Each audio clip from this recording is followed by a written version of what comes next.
Hello दोस्तों, स्वागत है आपका एक बार फिर दी नॉलेज क्लासरूम के यूट्यूब चैनल पर। और आज की इस वीडियो में हम बात करने वाले हैं कुरुक्षेत्र के बारे में। ये हमारी पार्ट नंबर 2 है जो कुरुक्षेत्र के ऊपर आधारित है। कुरुक्षेत्र के बारे में जो भी जानकारी हम इकट्ठा कर सके हैं वो हमने अपनी इस वीडियो के अंदर इकट्ठी की है।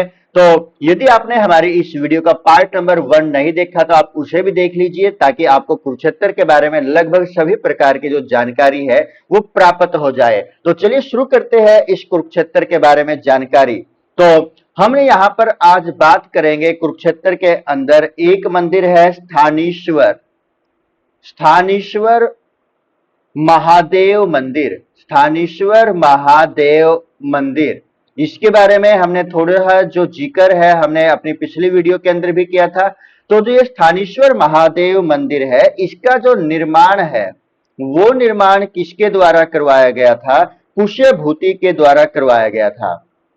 किसके द्वारा? पुष्यभूति के द्वारा इसका निर्माण करवाया गया था। और यदि बात करें जो इसका पुनः निर्माण है, पुनः निर्माण वो किसके द्वारा करवाया गया था? मराठा था एक, जिसका नाम क्या था? सदाशिव भाव था, सदाशिव भाव। उसके द्वारा इस मंदिर का पुनः निर्माण करवाया गया था। और ये वही कुरुक्षेत्र है जहां पर ज्योतिषर तीर्थ पर श्री कृष्ण ने अर्जुन को गीता का उपदेश दिया था। कहां पर दिया था? ज्योतिश्वर तीर्थ के ऊपर, तीर्थ के ऊपर गीता उपदेश दिया था। गीता का उपदेश दिया गया था। किसको दिया गया था? श्री कृष्ण ने किसको दिया था? अर्जुन को दिया था। किसने दिया था? श्री कृष्ण के द्वारा ये उपदेश दिया गया था। जो यहाँ पर स्थानीश्वर महादेव मंदिर है, ये जो वर्धन वंश की जो स्थापित राजधानी थी, वो वास्तविक राजधानी कौन सी थी इनकी? कन्नौज थे। कि जो पुष्यभूति थे वो कौन से वंश से संबंधित थे? वर्धन वंश से संबंधित थे। और इसी कुरुक्षेत्र के अंदर एक और तीर्थ भी है और एक मंदिर भी है, जिसका नाम क्या है? मार्कंडेश्वर। क्या नाम है उस मंदिर का या तीर्थ का? मार्कंडेश्वर। मार्कंडेश्वर तीर्थ है और यहीं पर ये मंदिर भी बना हुआ है। तो ये कुरुक्षेत्र के किस एरिया में है? ये है शाहाबाद के अंदर, शाहाबाद में स्थित है ये मार्कंडेश्वर तीर्थ या मंदिर। और शाहाबाद फेमस है किसके लिए? यहां पर रानी रामपाल, रानी रामपाल का संबंध कहां से है? शाहाबाद से है। जो कि कौन है? एक खिलाड़ी है, खिलाड़ी है ये हरियाणा की कुरुक्षेत्र के शाहाबाद से, जिसका नाम क्या है? रानी रामपाल है। और यहां पर ये फेमस है किसके लिए? हॉकी की नर्सरी यहां पर है, हॉकी की नर्सरी यहां पर स्थित है। उसके बाद जो शाहाबाद है, यहां पर ज्यादा उगाया जाता है क्या? आलू व शक्करकंद। शक्करकंद यहां पर ज्यादा उगाया जाता है। और यहां पर ये एक आरक्षित सीट भी है, एक रिजर्व सीट है। किसके लिए? एससी और एसटी के लिए। तो इसी कुरुक्षेत्र के अंदर हम और जाने तो और क्या क्या है इस कुरुक्षेत्र के अंदर? यहां पर है लक्ष्मी नारायण मंदिर। कौन सा मंदिर? लक्ष्मी नारायण मंदिर। ये कहां पर स्थित है? ये कुरुक्षेत्र डिस्ट्रिक्ट के अंदर स्थित है। कुरुक्षेत्र के अंदर एक मंदिर और है जिसका नाम क्या है? कमल नाभि तीर्थ, नाभि तीर्थ मंदिर। यानी कि जहां पर तीर्थ है वहां पर मंदिर होना एक लाजमी सी बात है। तो कमल नाभि तीर्थ है या मंदिर है, वो भी कहां पर है? कुरुक्षेत्र डिस्ट्रिक्ट के अंदर स्थित है।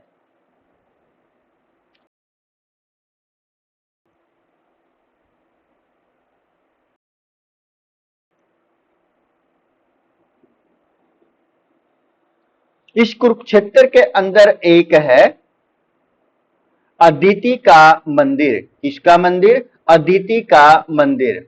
अदिति का मंदिर ये भी कहां पर है? कुरुक्षेत्र का एक गांव है जिसका नाम क्या है? अमीन। अमीन गांव के अंदर ये मंदिर स्थित है, कुरुक्षेत्र में पड़ता है। लेकिन इसमें एक अपवाद ये है कि यदि यहां पर ये ऑप्शन में न दिया हुआ हो, तो हमारा ऑप्शन, यदि ऑप्शन के अंदर आया हुआ है करनाल, तो हमारा उत्तर क्या ठीक माना जाएगा? तो इसका सही उत्तर क्या माना जाएगा? करनाल डिस्ट्रिक्ट माना जाएगा। और उसके बाद यदि हम बात करें अपने इस कुरुक्षेत्र डिस्ट्रिक्ट के बारे में ही, तो तिरुपति बालाजी का जो मंदिर है, जो तिरुपति बालाजी का जो मंदिर है, वो भी कहां पर स्थित है? वो भी कुरुक्षेत्र के अंदर स्थित है। जो महत्वपूर्ण प्रमुख मंदिर है वो कहां पर स्थित है? आंध्र प्रदेश के जो मंदिर है तिरुपति बालाजी का, तो उसी की तर्ज के ऊपर यह मंदिर बनाया गया है। कौन से मंदिर की तर्ज पर? आंध्र प्रदेश वाला जो मंदिर है उसकी तर्ज पर इस मंदिर को, तिरुपति बालाजी मंदिर जो कुरुक्षेत्र के अंदर है, उसकी तर्ज पर ही इस मंदिर को बनाया गया है। गीता ज्ञान मंदिर, जिसके बारे में हमने अपनी पिछली वीडियो के अंदर चर्चा की थी, गीता ज्ञान मंदिर ये कितनी मंजिला है? 18 मंजिला है। 18 मंजिला है और इसकी जो ऊंचाई है लगभग 205 फीट के आसपास है, और ये ऊंचाई कितनी है? 205 है। कृष्ण अर्जुन मंदिर, यानी कि इसी कुरुक्षेत्र के अंदर एक मंदिर है जिसका नाम क्या है? कृष्ण अर्जुन मंदिर है। कृष्ण अर्जुन मंदिर, ये भी कहां पर है? ये मंदिर कुरुक्षेत्र के अंदर स्थित है, और जिसकी जो थीम है वो क्या है? रथ की थीम पर ये बनाया गया है। रथ की थीम पर ये बनाया गया है। उसके बाद यहां पर भारत माता मंदिर, भारत माता मंदिर ये भी कहां पर है? कुरुक्षेत्र के अंदर है, लेकिन जो मुख्य है वो कहां पर है? हरियाणा में। जो ये मंदिर है ये बनने लग रहा है कुरुक्षेत्र के अंदर, हरियाणा का जो ये मंदिर है। और जो ये किसकी तर्ज पर बनाएगा? जो हरिद्वार के अंदर जो मंदिर है उसकी तर्ज पर। उसके बाद यहां पर हरियाणा का पहला वेलोड्रम तैयार होगा कुरुक्षेत्र के अंदर। वेलोड्रम तैयार होगा कहां का? हरियाणा का। कहां पर? कुरुक्षेत्र के अंदर। उसके बाद कल्पना चावला तारामंडल, कल्पना चावला, कल्पना चावला तारामंडल, तारामंडल ये भी कहां पर स्थित है? कुरुक्षेत्र के अंदर स्थित है। उसके बाद जो कृष्ण संग्रहालय है, कृष्ण संग्रहालय ये भी कहां पर है? कुरुक्षेत्र के अंदर स्थित है। उसके बाद इस कुरुक्षेत्र के अंदर पनोरमा, कुरुक्षेत्र के अंदर और क्या स्थित है? पनोरमा स्थित है, जिसको हम क्या बोलते हैं? साइंस म्यूजियम बोलते हैं। साइंस म्यूजियम जिसको बोला जाता है, किसको बोला जाता है? पनोरमा को बोला जाता है। इसी के अंदर जो ब्रह्म सरोवर है, ब्रह्म सरोवर के ऊपर हम थोड़ी सी डिस्कस करेंगे। ब्रह्म सरोवर, ब्रह्म सरोवर जो है कुरुक्षेत्र के अंदर, तो इसके बारे में हम थोड़ा जानते हैं। ब्रह्मा को समर्पित है ये, जो ये सरोवर है ये किसको समर्पित है? ब्रह्मा को समर्पित है। ब्रह्मा को समर्पित ये सरोवर है। इसकी खासियत क्या है? ये किसके द्वारा खुदवाया गया? राजा कुरु के द्वारा। राजा कुरु ने इसको खुदवाया था। किसके द्वारा इसको खुदवाया गया? राजा कुरु के द्वारा इसको खुदवाया गया था। चारों ओर से पक्का है, चारों ओर से पक्का सरोवर है। जो ब्रह्म सरोवर है उसके बारे में हम बात करने लग रहे हैं। इसका जो वर्णन किया गया है, किसके अंदर किया गया है? अल ब्रूनी की पुस्तक में इसका वर्णन किया है। अल ब्रूनी की एक जो पुस्तक है उसके अंदर इसका वर्णन किया गया है। अल ब्रूनी की जो पुस्तक है जिसका नाम क्या है? किताब उल हिंद। किताब उल हिंद के अंदर इसका वर्णन किया गया है, या एक और किताब जिसको बोला जाता है तहकीक ए हिंद, तहकीक ए हिंद के अंदर इसका वर्णन किया गया है। और जो ये कुरुक्षेत्र है, कुरुक्षेत्र के अंदर जो कुरुक्षेत्र विश्वविद्यालय है, जिसको हम के बोलते हैं, कब बनी है ये? 1956 के अंदर, 1956 में बनी है। जबकि यदि हम बात करें कुरुक्षेत्र जो यहाँ पर हरियाणा है, हरियाणा जो राज्य का गठन किया गया था वो कब किया गया था? 1 नवंबर 1966 को किया गया था। और ये यूनिवर्सिटी कब बनी थी? ये 1956 में ये यूनिवर्सिटी बन चुकी है। कुरुक्षेत्र के अंदर कौन सी नदी बहती है? सरस्वती नदी बहती है। और सरस्वती वास्तव में क्या हो चुकी है?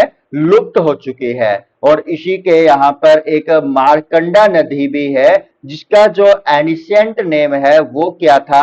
अरुणा, अरुणा जिसका प्राचीन नाम है। और इसी कुरुक्षेत्र के अंदर एक और सरोवर है जिसका नाम क्या है? सनहित सरोवर है। क्या नाम है? सनहित सरोवर। ये सरोवर किसको समर्पित है? ये है विष्णु को समर्पित सरोवर। किसको समर्पित है ये? विष्णु को समर्पित है। और जो सरस्वतियों का मिलन यहाँ पर हुआ था। उसके बाद है कि हमने पढ़ा था शेख चिल्ली के मकबरे के बारे में, जो कि जहां पर इसको सूफी संतों का मेला भी यहाँ पर लगता है। और हरियाणा का जो ताजमहल है, इसको बोला जाता है हरियाणा का ताजमहल। किसको बोला जाता है? जो कि शेख चिल्ली का मकबरा है। शेख चिल्ली के मकबरे को क्या बोला जाता है? हरियाणा का ताजमहल बोला जाता है, जो कि किसके द्वारा बनवाया गया था? शाहजहां एवं दारा शिकोहा के द्वारा बनवाया गया था। इसी कुरुक्षेत्र के अंदर स्थित है पैराकीट पर्यटक स्थल। पर्यटक स्थल कौन सा है? पैराकीट। और इस कुरुक्षेत्र के अंदर काला हिरण, काला हिरण पर्यटक केंद्र है, पर्यटक केंद्र है। या यहां पर ही बना हुआ है एक प्रजनन केंद्र भी। काला हिरण प्रजनन केंद्र कहां पर स्थित है? ये कुरुक्षेत्र में। कुरुक्षेत्र में कहां पर? पिपली के अंदर। तो पिपली के अंदर जो चिड़ियाघर है वहीं पर ये स्थित है, काला हिरण पर्यटक केंद्र या प्रजनन केंद्र। जो है कि हम जानते हैं कि हरियाणा के अंदर कितने चिड़ियाघर है? हरियाणा में कितने जू है? 3 है। एक तो कहां पर है? रोहतक के अंदर है। दूसरा कहां पर है? कुरुक्षेत्र के अंदर स्थित है। और तीसरा कहां पर स्थित है? भिवानी के अंदर स्थित है। 3। जो रोहतक वाले का एरिया है वो कितना है? 44 एकड़ एरिया है। कुरुक्षेत्र वाले का एरिया कितना है? 27 एकड़ एरिया है। और जो भिवानी वाले का एरिया है वो कितना है? 7 एकड़ एरिया है। अब जो ये रोहतक वाला बना था ये कब बना था? 1986 में बना था। कुरुक्षेत्र वाला बना था, कब बना था? ये बना था 1982 में। और भिवानी वाला भी कब बना था? 1982 में। जो ये भिवानी वाला है इसके पास सबसे कम भूमि है, यानी कितनी है? 7 एकड़ है, जिसके कारण से इसको क्या बोला जाता है? मिनी जू बोला जाता है। यहां पर ऑप्शन टाइप में क्या आ सकता है कि हरियाणा के किस चिड़ियाघर को मिनी जू का नाम दिया जाता है? तो हमारा उत्तर क्या होगा? भिवानी होगा, क्योंकि इसके पास जो भूमि है या जो एरिया है वो कितना है? 7 एकड़ ही यहाँ का है। और जानते हैं इसके कुरुक्षेत्र के बारे में, मगरमच्छ, मगरमच्छ प्रजनन केंद्र, प्रजनन केंद्र ये कहां पर स्थित है? कुरुक्षेत्र के अंदर स्थित है। कुरुक्षेत्र में कहां पर? भोरसेदा के अंदर ये स्थित है। कुरुक्षेत्र का जो युद्ध हुआ था, महाभारत का युद्ध हुआ था, वो कहां पर हुआ था? कुरुक्षेत्र के अंदर हुआ था। तो उसके आधार पर हम याद रख सकते हैं छिलछिला, जहां पर छिल्लम छील हो गया, छिलछिला वन्य जीव अभयारण्य, वन्य जीव अभयारण्य ये कहां पर स्थित है? ये भी कुरुक्षेत्र के अंदर स्थित है। और ये जो वन्य जीव अभयारण्य है प्रवासी पक्षियों के लिए प्रसिद्ध है। कौन से पक्षियों के लिए? प्रवासी पक्षियों के लिए ये प्रसिद्ध है। यहां पर क्या आते हैं? जो शीत ऋतु होते हैं, शीत ऋतु के अंदर जो प्रवासी पक्षी होते हैं तो ये यहाँ पर आ जाते हैं। कुरुक्षेत्र के अंदर एक आकाशवाणी केंद्र भी है। आकाशवाणी केंद्र, आकाशवाणी केंद्र कुरुक्षेत्र के अंदर स्थित है, जो कब बनाया गया था? ये बनाया गया था 24 जून 1991 के अंदर। तो दोस्तों, आपको ये जो वीडियो कुरुक्षेत्र के बारे में बनाई गई है पार्ट नंबर 2 कैसी लगी हमें कमेंट करके बताइएगा, और साथ में एक प्रश्न आपके लिए है जिसका उत्तर आप कमेंट कीजिएगा कि जो कुरुक्षेत्र है, कुरुक्षेत्र का जो गठन है वो कब किया गया और किस जिले से अलग करके कुरुक्षेत्र को एक अलग जिले का दर्जा दिया गया था। ये आपने कमेंट करना है ताकि हमें भी पता लगे कि आपकी जो तैयारी है वो किस प्रकार से चल रही है, क्योंकि हो सकता है कि हरियाणा के अंदर जो आने वाले एग्जाम है वो कब हो जाए।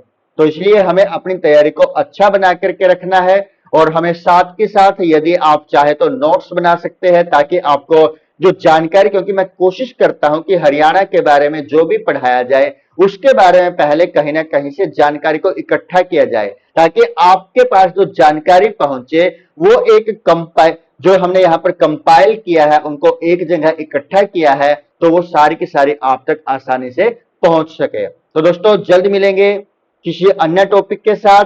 तो तब तक के लिए सभी को मेरी तरफ से सभी को राम राम, जय हिंद दोस्तों।